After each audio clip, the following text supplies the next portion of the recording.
Hey guys, it's Victoria and welcome back to FemmeHead. Today I want to talk about how we can use our cycle to prevent ourselves from burning out. And this happens by living more in sync with our cycle. And it sounds complicated or it sounds a bit woohoo, but I promise we are all capable of it and we will benefit from it. I'm currently working on a new course all about this. And so this is it's not like a teaser, but if you like this kind of stuff, you'll definitely like my new courses. If you didn't know this already, we have different strengths and weaknesses in each phase of our cycle, and I'm going to briefly touch on these today. So the first step of all of this is you have to chart your cycle so you know where you are in your cycle, what phase you're in, all that good stuff. So if you don't already chart your cycle, the time to start is now.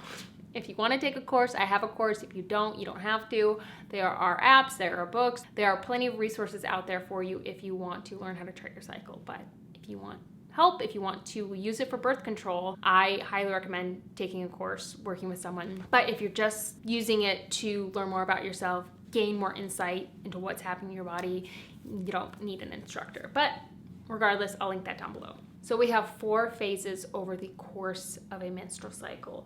And when we think of our menstrual cycle, we think of menstruation, we think of our period, but there is so much more.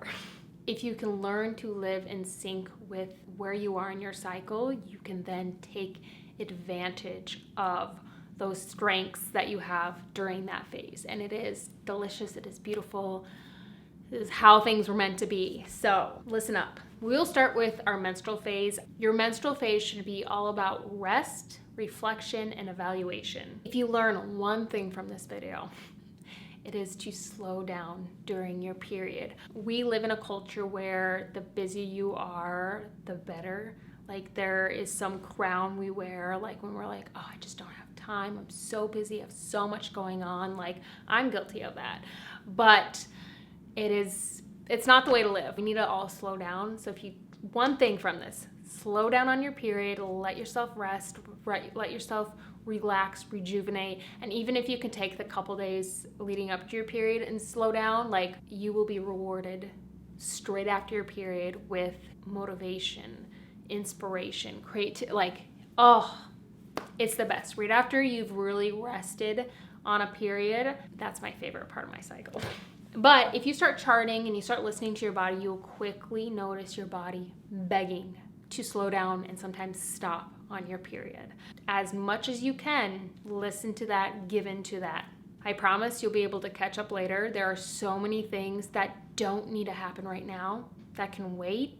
And so if you can just take the time to be like, this isn't vital, this isn't crucial, this does not need to happen today, really fine tune and prioritize your to-do list and only do the bare necessities or the really important things that have to get done. After our menstrual phase is our follicular phase, and this is all about planning, brainstorming, and new beginnings. This is where the magic happens. I try to look at all of my phases equally, like they all have their pros and their benefits, but the follicular phase is my favorite. Like I said, after letting myself take it easy leading up to my period, in the first couple days of my period, I am met with like this burst of energy and motivation, and like within no time, I make up for any slack that I gave myself during my period, and then I just keep going and going and going, and it's incredible.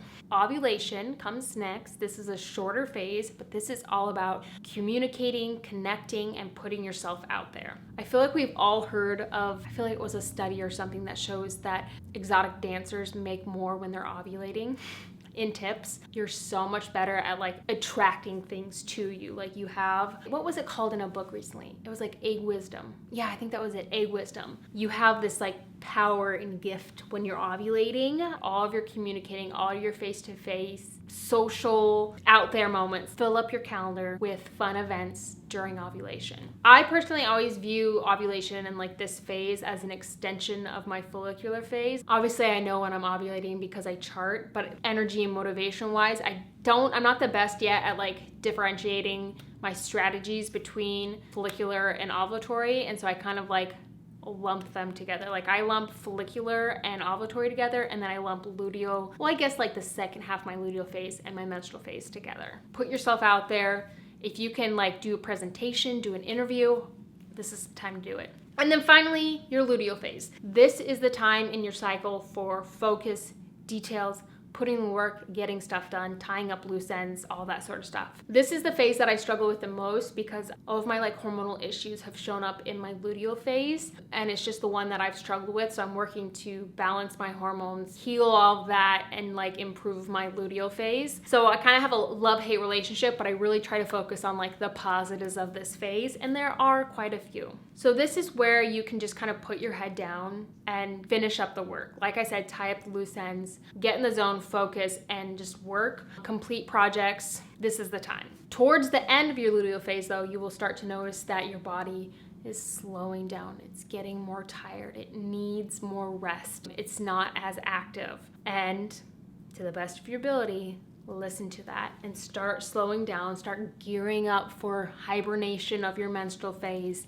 because the more you push, the more frustration, PMS, the more bad things are going to bubble to the surface, and you're not going to have that renewed energy and motivation and productivity after your menstrual phase. Okay, so a few of the things that I do to try to live in sync, be aware of where I am, all that good stuff. Obviously, charting, like I said. Put it on your calendar. You can't see, but up at the top, I have what phase I'm in. So I have it just on repeat. I started with just putting my menstrual phase on there, and so I would have it repeat every 27 days. But then I went ahead and put in where the rest of my phases were. So as I'm looking at my calendar to start the day, planning out the day, figuring out what I'm gonna do, I can see where I am at my cycle, and that helps. Just a quick little check-in, be like, okay, Victoria, you're in your luteal phase. It's okay if you don't get it all done today. It's okay if you're feeling frustrated or tired. This is the time that those feelings come up, and we need to do our best to listen to them and give in to them. I would love to start a notebook that's dedicated just a daily check-in at the end of the day to be like, okay, how did I feel this day of my cycle? What were some things that came up? Did I feel frustrated? Did I feel energetic? And I think just being that tuned in is very helpful. So it's something that's on my to-do list of what I want to do. I just haven't gotten around to it yet. Charting your cycle and being this in tune with it will help you quickly notice if something is awry and if something's going on. I had a lot of issues with my luteal phase over the past several years. By charting, I'm able to quickly see what's going on and then start taking the necessary steps to fix it. My September cycle was the first cycle in I cannot tell you how long where I did not have premenstrual spotting and did not have the really bad luteal phase symptoms that I was experiencing. So I'm very hopeful that October is just the same. I'm in my luteal phase right now, so time will only tell. This is just a brief overview of the phases. It's like a whisper of the phases, but it's basically just me telling you to start charting your cycle, to figure out which phase you're in, and to listen to your body during that phase. And I will link down below a couple books if you want to learn more about this, about living in sync with your cycle. And then also, I'm hoping by the end of the year, I can have my new course out that is all about syncing your life to your cycle. So thank you so much for watching. I hope this was enjoyable. I hope you learned something, and I'll see you guys in my next video. Bye.